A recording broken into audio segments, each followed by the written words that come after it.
So, hi everyone. Today I am really lucky to have Bob Eden all the way from Australia back. And Bob, I've woken you up at, well, it's 5 o'clock in the morning, isn't it, for you? Yeah. Well done. Good effort. Good effort. I'm very impressed. How's it going over there? Whereabouts in Australia are you, and how are things going there? I'm in the Whitsunday Islands, which, if you look at Australia, is the northeast corner. Um, Probably at about 2 o'clock, and my next neighbour is the Great Barrier Reef. And in the Whitsunday Islands, so we got 74 islands, most of which are untouched. Wow. They're staying there. It's a beautiful part of the world to be. And I'm living in my old caravan under a mango tree because I lost everything a few years ago. But I'm happy as a clam. Happy as a clam. Yeah. How fantastic. And are you quite sort of isolated from all the shenanigans over there? Or what's it like on the Whitsundays where you are? Well, we've got clear skies, no chemtrails. There might be some fluoride in the water, but I catch rainwater anyway. Um, amazed at the number of sheeple up here that put masks on. But I haven't worn a mask. For me, freedom's an inside job. So one benefit of all this ridiculousness is the world's quieter up here. There's less traffic around, Yeah. and people, when they do meet, are more courteous. Mm. And I think the message is slowly sinking in that, we do need sunshine, we do need hugs, we do need to embrace each other in community to survive. And so more and more people are waking up, and they either will or they won't. Yeah. Um, there will come a time when like everybody's on their own journey. So they'll either go, wow, this is a load of crap, I'm not having this, or they just keep going, bah, bah, bah. And. Now I'm going to stop anyone that's nasty to sheep because I don't believe any sheep are as stupid as most humans. So no more sheep jokes. I'm Okay. starting. I'm starting the Speak Up for Sheep group. So, but no, it's a What very was it? What was that movie? Ram You.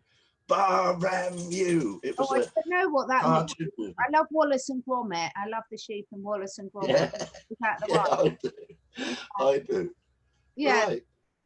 So no, it's so I mean, it really is a lovely, lovely place. When I was traveling around Australia, I never made it out to the Whitsundays because it was a bit above my budget. But so last time we spoke, we had a lovely conversation about you telling us your story with the gift of depression. And today, I'm delighted to tell everyone you're going to be talking about the end of depression. So, what's Yeah. happened, Bob? Tell us all about it. Well, it's a bold statement, but I believe in the very depth of my heart that there is no such thing as mental illness. And what I will share now goes to support that. But I'd like to throw three words on the table first. Um, the first one is integrity. That goes up on the wall at the top, big golden letters. And then below that, two more words, kiss and sue. Kiss, I believe the universe operates under the KISS principle, keep it simple, sovereign. And sue, we are all sovereign, unique, and equal. So I'll just leave those out there in the background as a guiding light for where I'm coming from. Now, how can I put it? I've been researching this stuff since 1984, and I've got an amazing intellect. And I was suffering from depression for a long period of that time. And I realized that I wasted over 20 years trying to think my way out of depression. Yeah. And then, I went to all the psychiatrists and psychologists and support groups and even ran support groups. And it was getting nowhere because I was trying to approach it from the left brain, the mind. And psychiatry and psychology, they only work with the mind. Mm. Um, and so what got me through depression was getting in touch with the feelings like the pain of depression was really real. And the only way I healed it was turning my brain off, turning my mind off, and then feeling my way through all those moments of terror that I'd swallowed as a child, and all the abuse, all those trapped feelings. I just got them out. So it was the feelings that did the healing, right? So I go to a phrase that Charlie Ward uses a lot about our internal moral compass. Yeah. I believe at the very center of every being there is this knowing about what is right and what is wrong. It's our moral compass, and that's where our integrity resides. Mm. And if you break your moral compass, then there is a price to pay. So, Western society, we've been programmed for generations and generations and generations by television and society. Television, TV, it's full of programs. Yeah, so I'll take PTSD as an example. Now, to take the life of another human being is going to be the ultimate sin, the ultimate wound of the soul, totally denying your moral compass. Because, you know, in my heart of hearts, I know it's absolutely wrong to take the life of another human being or an animal, you know. And so, by obeying your programming and not listening to your heart, you have broken your moral compass, and the bill must be paid. So, for committing that sin in the spiritual, if you like, it manifests in the physical as those strange behaviors like depression and PTSD. And, that is the symptom, but the cause is that you're not following your moral compass, following your heart. And from the research I've done, not one psychiatrist or psychologist has ever claimed to have cured anybody. And they don't, because they don't want cures, they want customers. So there's a vested interest in keeping this myth alive about, oh, it's a chemical imbalance in the brain. Well, that's a load of bollocks. Sorry, bullshit. That's just as bad. There is no scientific evidence to support that claim. And their DSM, their Diagnostic Statistical Manual, is a book of fiction. Mm. They just like like we shared earlier. In the early 1900s, if you were an unwed mother, you were considered insane, or if you were homosexual, you were considered insane. And Yeah. that's a total load of crap, absolute load of crap. And even psychiatrists now are coming out and saying, yeah, it's a scam. It's a scam. And you ask any psychiatrist what causes depression? Well, we don't know. It's another sort of syndrome. We get this a lot in the animal medical world. Anytime you don't know what the issue is, it's a syndrome. Can I just come back to ask one question about what you just said then? Because I think it's a really important thing about your moral compass, which I think is absolutely key to any sort of happiness, enlightenment, how we live our lives. But coming back to taking another life, are there any circumstances where you could see that it wouldn't be breaking your moral compass to take another life? For example, self-defense or...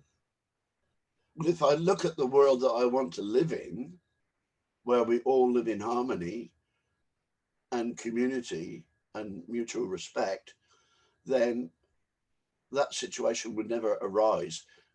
In our current situation, the only position that would justify me taking somebody else's life is if they were threatening my life. Yeah. If they were about to kill me, then I would defend myself like the full warrior that I am. But that's the only instance. But in the world that we're going to, that's never going to arise, because that's the shift. Yeah, I really agree with that, Bob. I'm just thinking, there's a lot of controversy in America. I don't watch the news myself, but I've heard about a policeman who shot a woman dead who was about to murder another woman.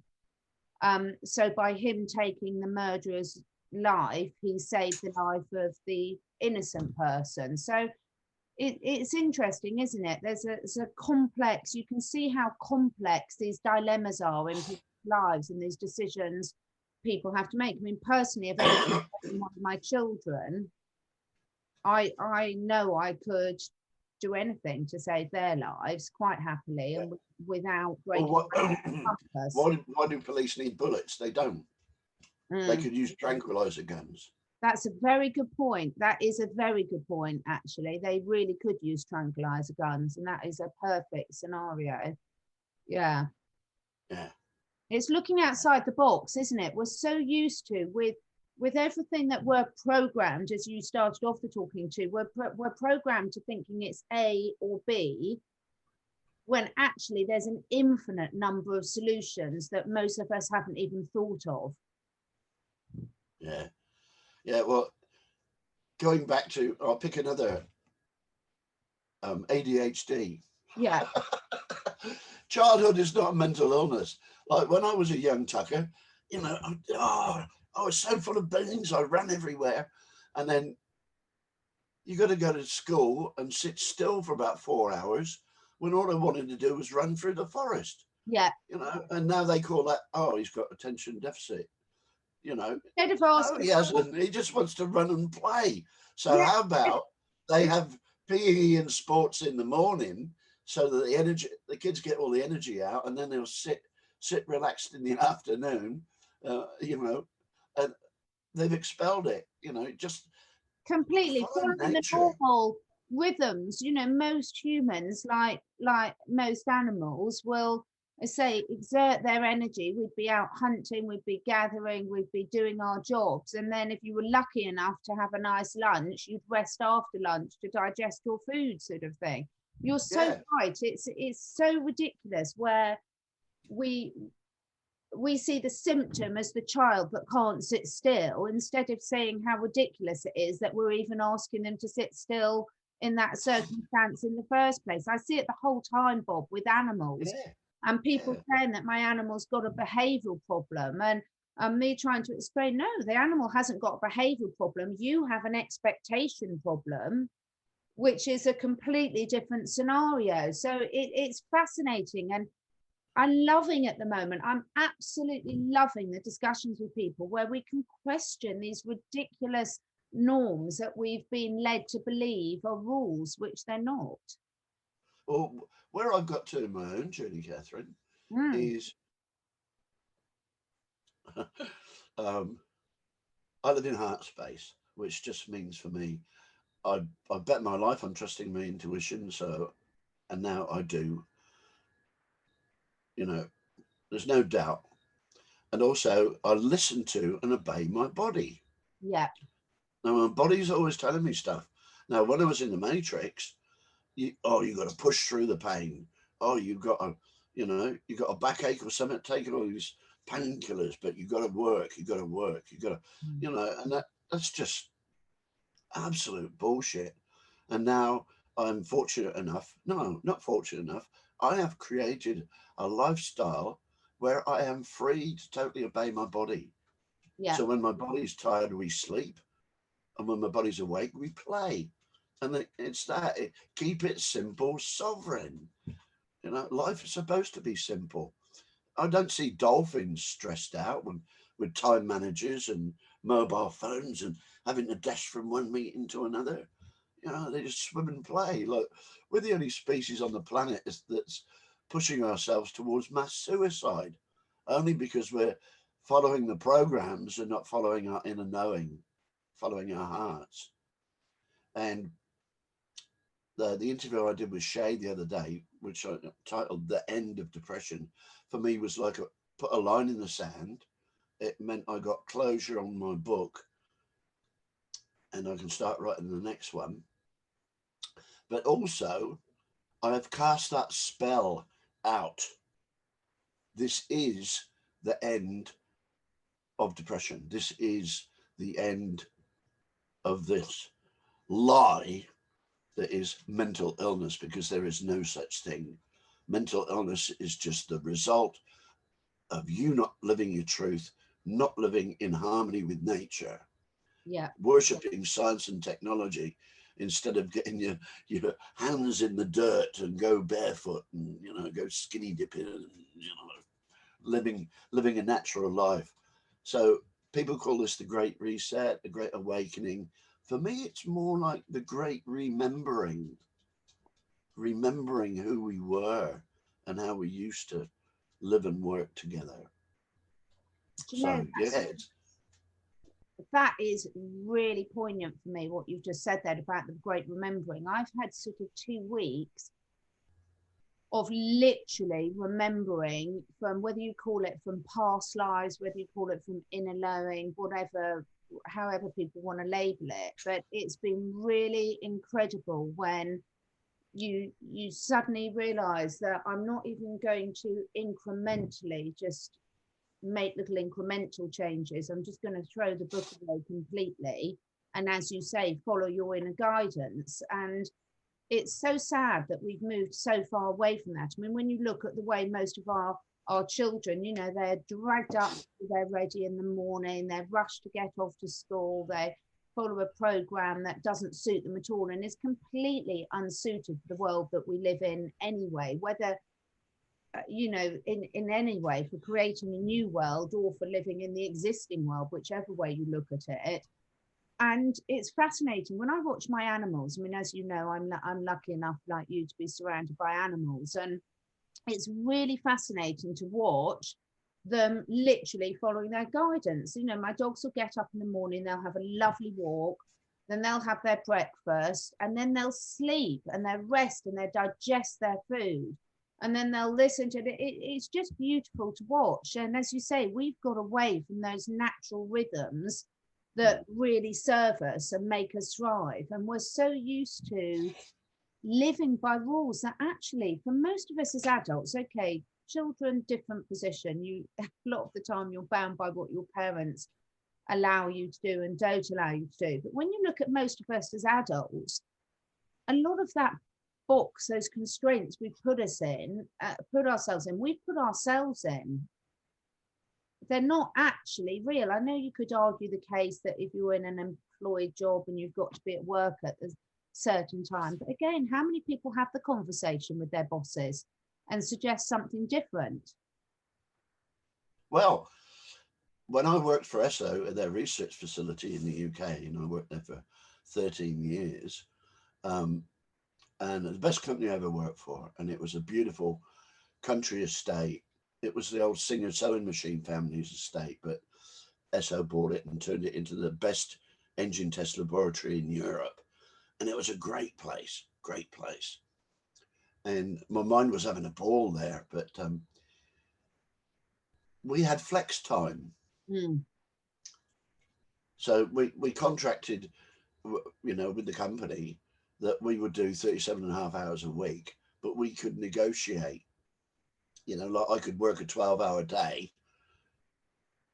on Monday to have Tuesday off or half a Tuesday off, as long as in the 7-day period of the week that I did my 37 and a half hours. So we had flex time. So that was human. Yeah. That was human. And we've gone so far away from just behaving like humans.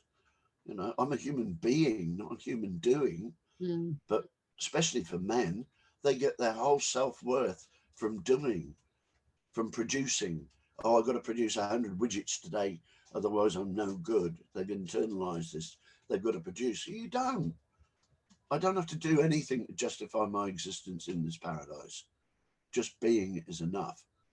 And I've noticed since the 1950s, when I was born in 52, more and more of our natural rights and freedoms are stripped away, there is more pain in society. There is more depression, and with this lockdown thing, that's like the straw that breaks the camel's back. Everybody's bunched into such a tiny, tiny, tiny box now that the pain is just too much to bear, and that's why suicide rates are going up. But that bubble will burst soon, because there are more and more people like me that are realizing that their pain they're feeling is not real. It is the matrix, and it's not a case of take the blue pill or take the red pill. It's take no bloody pill. You don't need a pill. You just need to reconnect with your natural wonder of being. Like, you look at the toddler, Catherine, and they start taking their first steps, and they got their starfish fingers out, and the world's magical, and hello, hello, and that's what I'm trying to get back to, because that's what gets beaten out of us. You look at that same toddler in 7 or 8 years' time, and it's, yes, Dad, yes, yeah, I'll sit down and shut up. Children should be seen and not heard, and the magic's beaten out of us. And I'm so grateful that I actually did that work of healing the wounds of my childhood, because I believe, and I know we're all on our own journey, but I believe that everybody in Western society never had their emotional and spiritual needs met and their developmental needs met as a child. So that just says to me, and I don't like using we, but I think it's fair to say that we are all victims of victims. And if you don't hand it back, you pass it on. It's an Like interesting mum abused me for years, and I hated her for it. And it wasn't until she told me her story about her violent, abusive childhood, I could let go of the hate through understanding. Yes, mum was doing her very best, but all she was doing was dumping on me what got dumped on her. So by sharing our stories, we healed. Yeah, it is Okay. fascinating though, isn't it? Because you can have several siblings in the same family that will experience the same upbringing, but all deal with it very differently. And, going back to your thing about depression, my understanding is, well, I've seen it for myself, that there's lots of areas of the world where depression doesn't exist. And when you look at, sort of what's happening to us as a society, a lot of modern ages, I was looking at some stuff from King Henry VIII's time and everything, and I don't think any of us would want to live in that time. I mean, talk about oppression and control and lack of freedom and terrible working conditions, and unable to have any form of self-expression for most people, regardless of what area of society. So I still see that, we blame it on the current time, and we're very much in a blame mentality, and we can say, oh, it's so difficult for everyone now because of this and that. But I think every age in history has had its own unique challenges, but it's the attitude you bring to it. And I think all this labeling, like you said, with a lot of these conditions, can be a double-edged sword. I'm sure some people could argue for their benefits, and that would be an interesting discussion to have. But equally, it's incredible the levels of depression and mental illness that there are now. I mean, when I was a child, it was completely different, wasn't it? And I do think we live in a society where a lot of people do not do stuff to help other people. It's a very self-centered society that people are brought up in, to think about me, me, me. And one of the things that has been successful, as my understanding, is that, getting people to do things for other people can be one of the biggest benefits for curing people with mental illnesses, to looking outside their own little world. Well, what is our natural basic nature? What? Loving, supportive, caring, empathic. Community. What? Yeah, common unity. Yeah. Yeah. And warrior. And they're and joyful and Yeah. blissful. And my greatest attribute, the thing I love about me most, is my indestructible sense of humor. Mm. And through generations, and not even generations, centuries of conditioning and programming. If I wanted to change the world, I'd get rid of two things tomorrow or right now: competition and greed. Now, how can you live in harmony if you're competing with your neighbor? It's not going to happen. And that's why the whole system, you know, you go to work and you're striving to get promotion. So you're treading on other people to climb up the ladder. And where does the ladder lead you? To isolation. You get to the top and you're on your own. Mm. It's a natural progression, eh? So why do that? You know, there's a tribe in Africa, and I can't remember the name, but if somebody does wrong in the tribe, instead of chastising and beating the guy, they all get round him and say, "Well, we haven't loved you enough. We haven't loved you enough. We haven't. So how can we help you to heal?" And which rolls on to what's happening in Western society. There's only two games on the table at the moment. One game is divide and conquer, and the other game is unite and thrive. And look at the number of people that are incarcerated. Now, why? For me, hurt people hurt people. And because of their childhood trauma, they expect to be punished, right? Mm. That's their expectation. Now, how about if we took that realization with that hurt person and help them to heal? Mm. That's what we should be doing. We don't we don't need prisons. I don't believe anybody is born innately evil and nasty. It's just the wounds that they're carrying, they just react and recreate as adults. So it may sound like love and peace, man, and woo woo hippie shit, but all you need is love, and that's such an old chestnut. But my healing was not complete until I was able to forgive my abusers. Mm. But I had to go through that process of acknowledging my pain, sharing my story, hearing the story of my abusers, and then moving from hate through understanding back to love. Mm. And the other thing I will say is so many people are not taking responsibility for their lives. I am master and commander of my life, and I take full responsibility for this life that I do create. So I've got nobody to blame. I can't point the finger at anybody. Oh, you did this to me. No, my reality is I've created this event in my life, and there is a lesson here for me to learn. So, what is the lesson I need to learn here? Mm. And that's how I operate. Because if you are not creating your life, who is?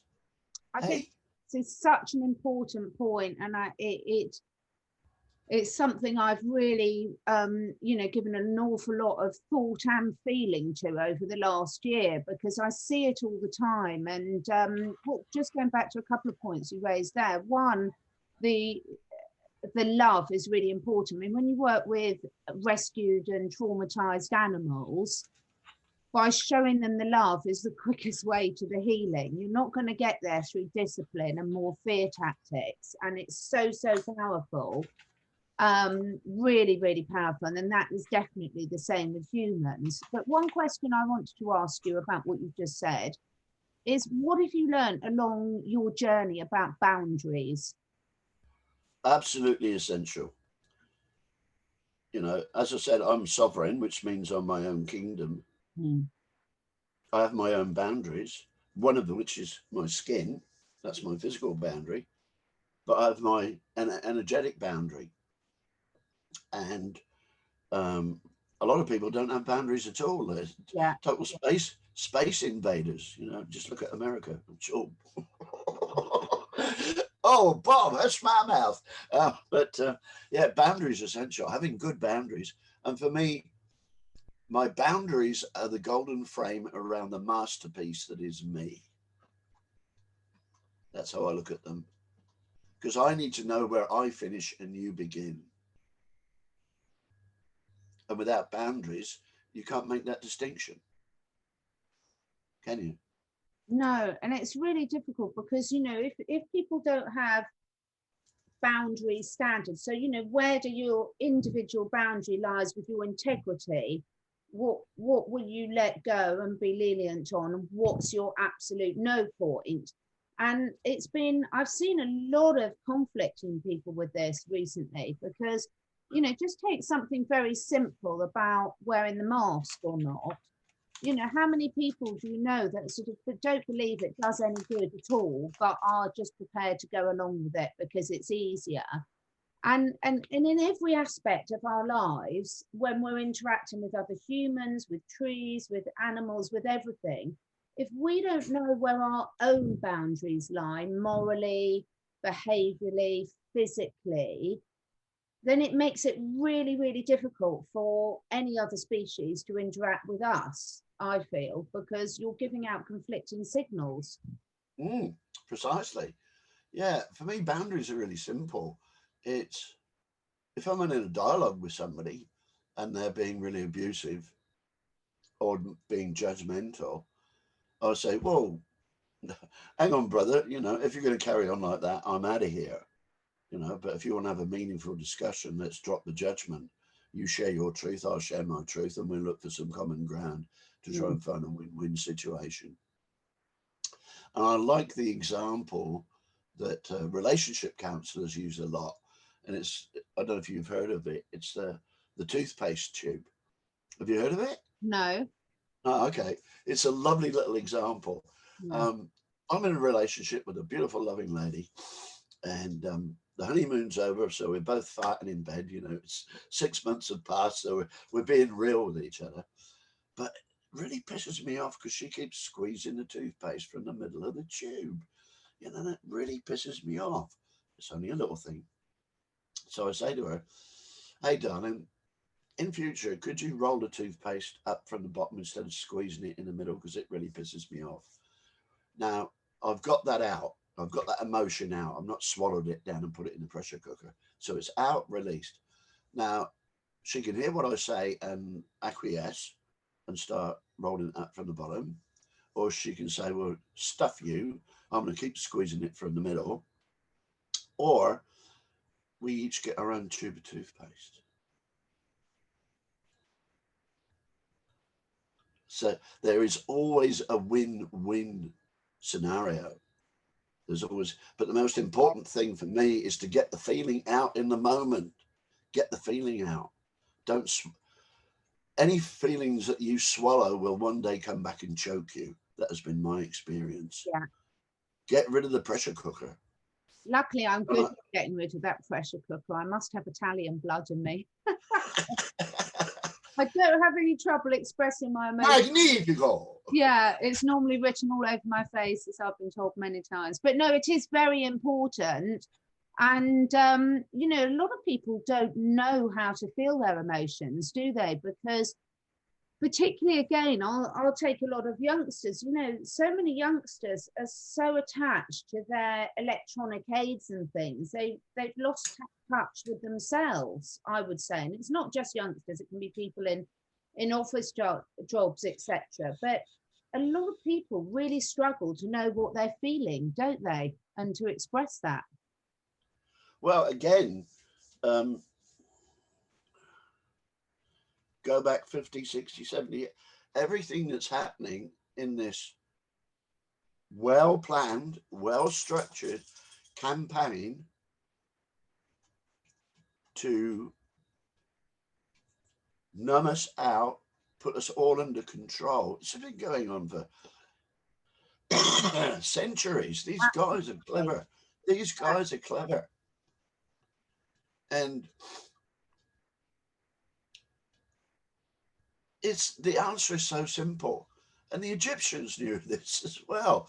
Like when the pharaoh died and they preparing the body and mummifying, first thing they did was take out the brain and throw it in the bin. And then the first thing they mummified was the heart. Was it? I didn't know that. The heart was the center as far as they was concerned.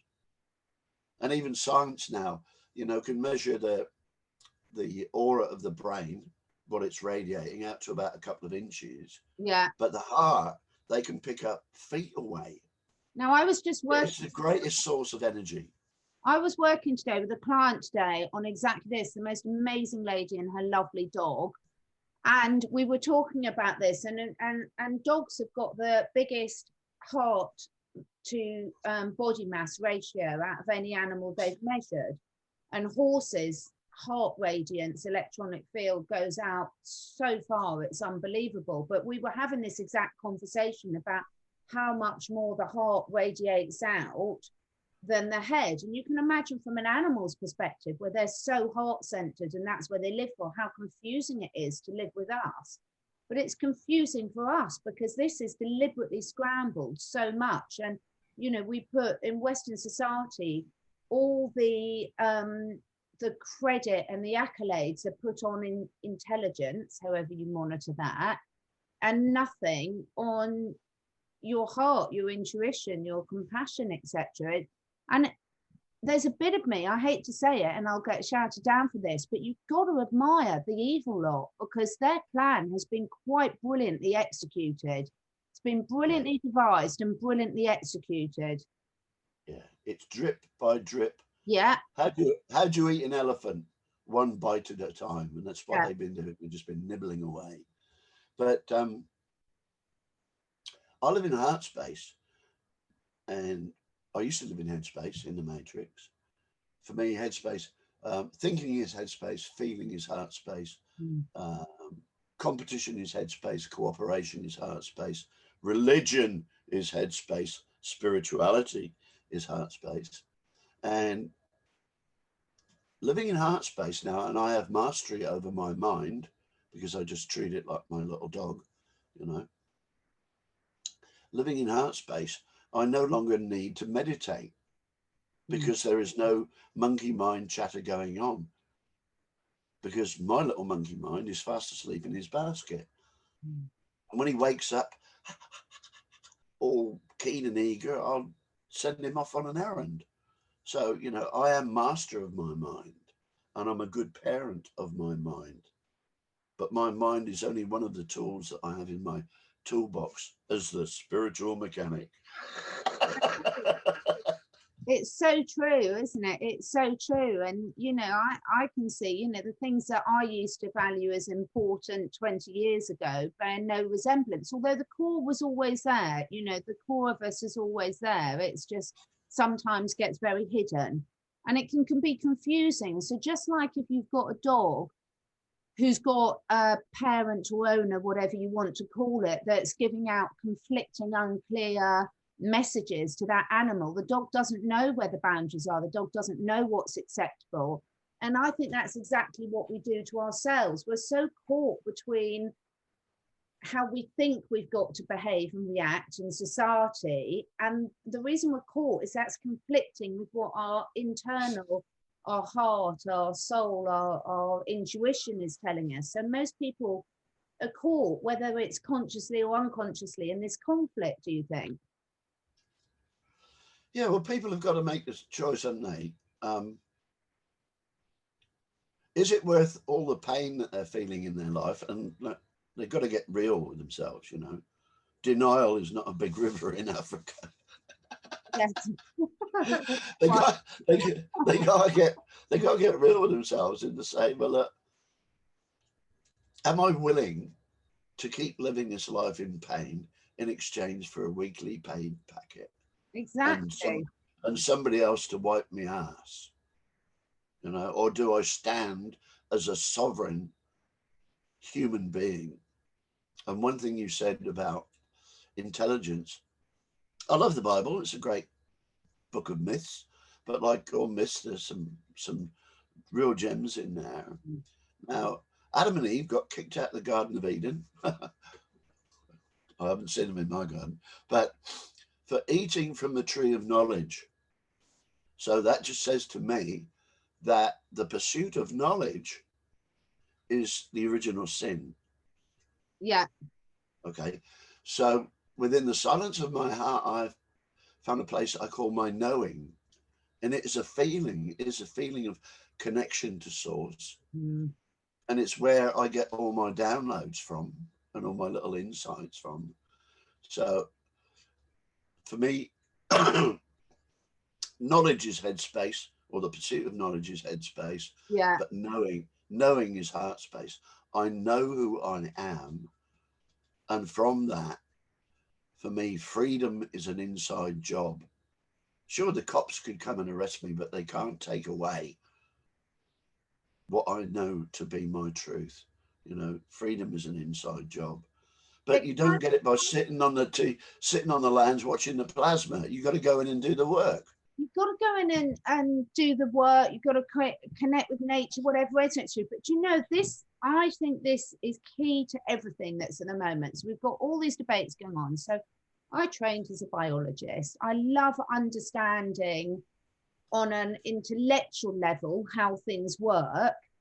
But then I mix that with, does that feel right to me? Does it make sense? And systems theory and connection and understanding that nothing in the universe works in isolation. But this difference between knowledge and knowing is really key. So one of my friends, big shout out to Troy Casey, the certified health nut. Now, we've had some fantastic discussions in the past.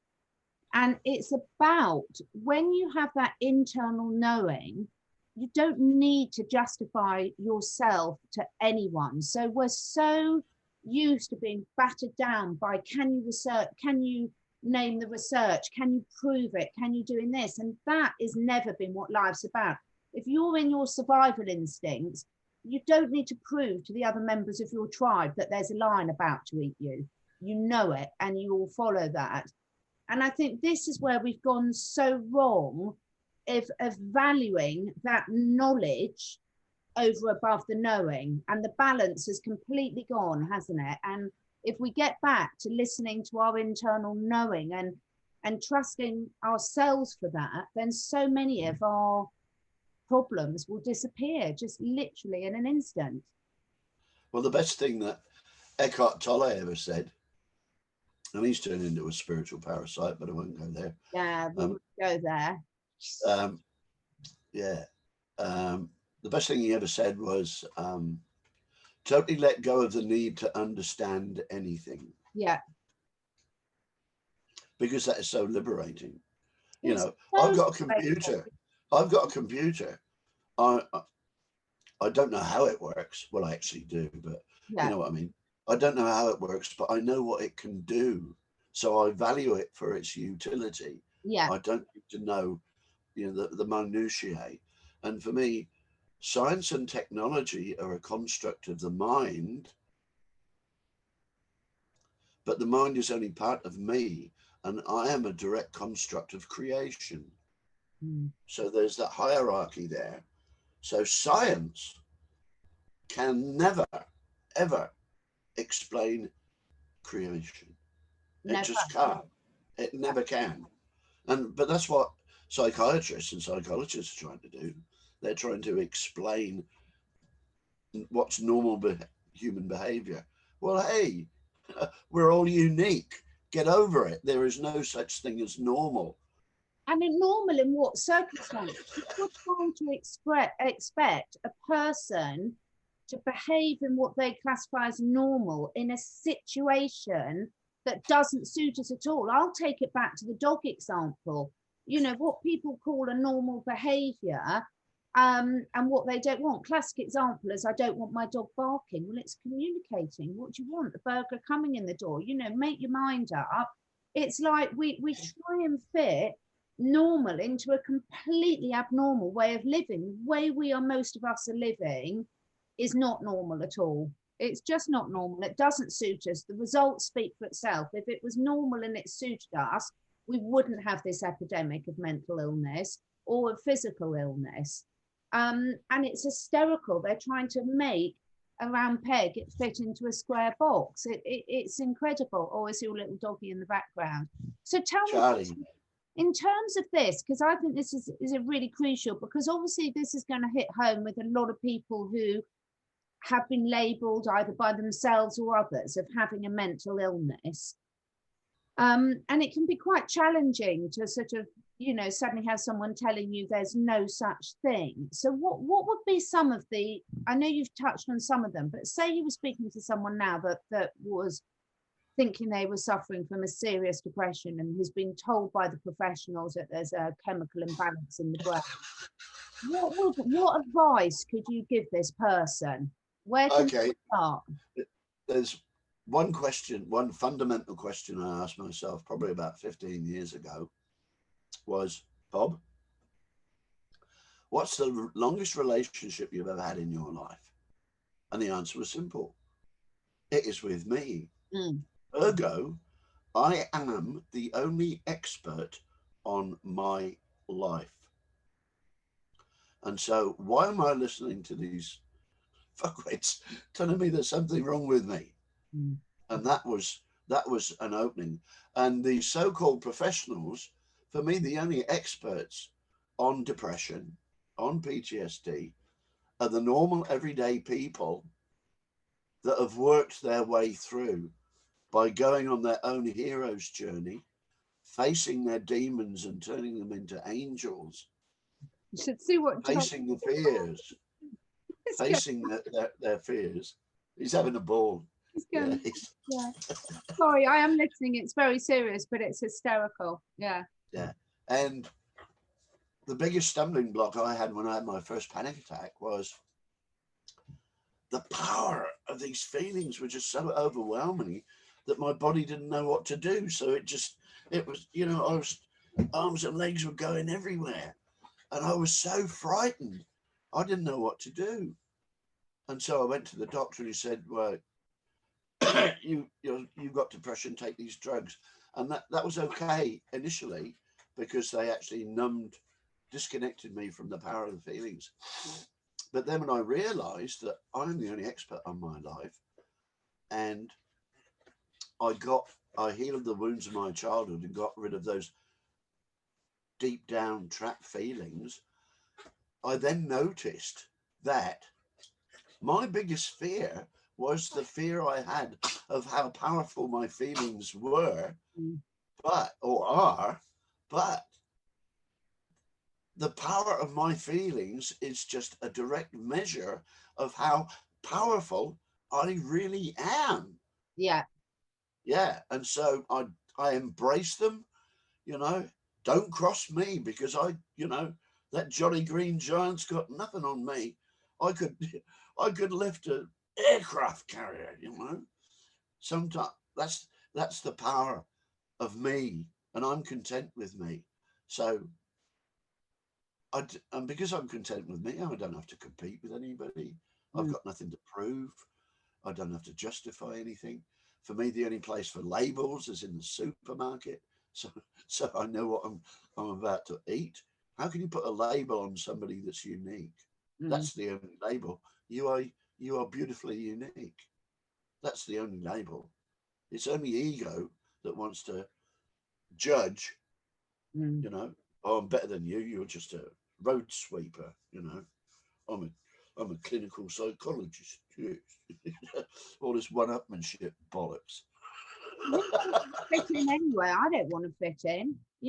What fit in with who? I think, again, this last year has really shown people how much they have compromised, because a lot of people have looked very closely at their sort of friendship groups, their associates, and thought, gosh, we're just not aligned, and there's no right or wrong in it. It's not that one person's better than the other or anything, but trying to squeeze yourself into fitting into a situation that you don't feel comfortable with. There's never a winner in that, is there? There just isn't.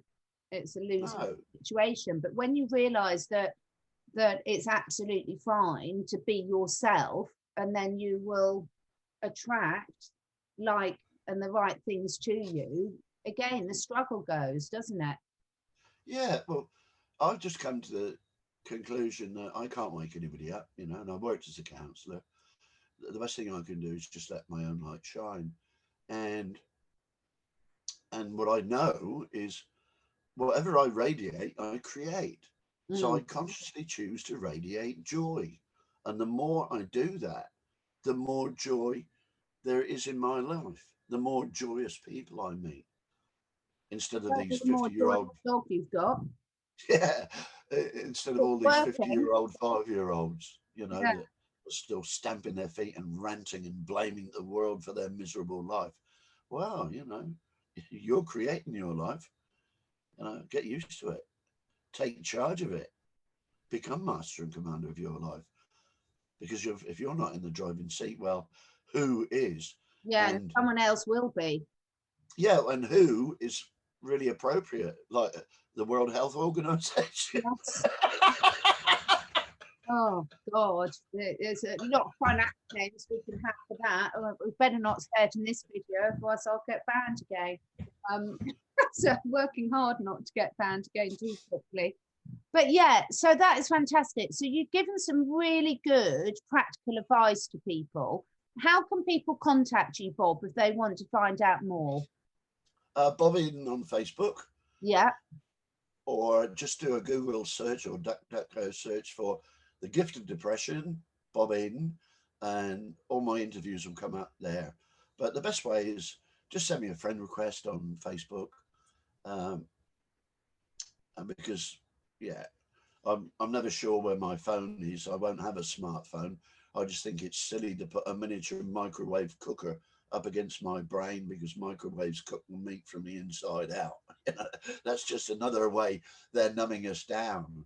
Like man boobs is another way of destroying our beautiful physique, because our current farming situation, the breeders are injecting estrogen into the animals to fatten them up quickly, and then that's why men get boobs. And there's so many other examples of, you just gotta look at it and say, well, everything I would taught, everything I held sacred was an absolute lie. So I set off on my own quest to find out what is true for me. Question everything. And how do I know what is my truth? Whatever resonates with my heart. Yeah.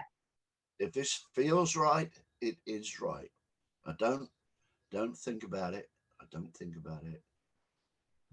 I don't even like the word think. I have to laugh at myself because for years I have overcomplicated things. And now you adopt this thing. I'm so pleased you said that about the not needing to meditate, because I completely agree now, because I just don't have those internal battles anymore. I have fascinating conversations with interesting people like you, where I learn and I get to look at things from different perspectives that I hadn't thought of and things like that. But I don't have any conflict anymore because I've got that inner knowing where I know where something resonates with you and whether it doesn't. And even if I've lost the need to be able to explain it anymore. And that's just really freeing. It's wonderful. Yeah, it is. Absolutely wonderful. It's so much easier. I wish I'd learned this years ago. It's kiss. Keep it simple, sovereign. Yeah. I could talk to you for hours, Bob. Okay, will you do another one in a couple of weeks' time? Because there's so much else to talk about. Yeah, whenever you're ready, darling. I'm not. Yeah, I've got a couple of my friends that would love to. If you're open to having a couple more people in on the discussion as well, because I think that'd be great. Interesting, because I've got some other friends that have got some brilliant perspectives on this. So.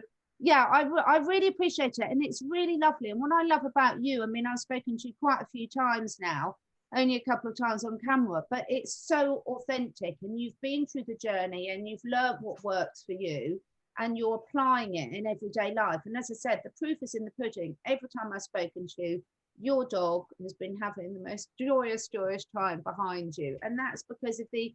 Hey, Charlie. Hi, Charlie. It's the energy that you're giving off. It's contagious. Oh, look at you, you handsome boy. He's chunky. He's solid. He's gorgeous, isn't he? He's absolutely gorgeous. Look at that little face. Yeah. Well, thank you so much, Bob. Is there anything you want to say before we finish? Any other final messages you want to give people? Well, just a quote from Shakespeare. Above all, be true to thine own self. Repeat that. Above all, be true to thine own self. Oh, that's a good one. That's a very good one. Thank you, Shakespeare, and thank you, Bob. No And thank worries. you so much for getting up so early to speak to me, because I turn into a pumpkin if it gets too late here. You see, I've got to go and feed all my creatures, which is one of my favourite jobs, actually, because the boxers will be out there as well tonight. So thank you. And I will put your contact details below, and we will look forward to having another chat, hopefully in a couple of weeks' time. Great. Look Thank you. forward to Have it. an amazing day. It's a day. It Bye. will be amazing because I create my day. This is why Exactly. my life is amazing. Because I Exactly. create it that way. Bye, darling. Bye.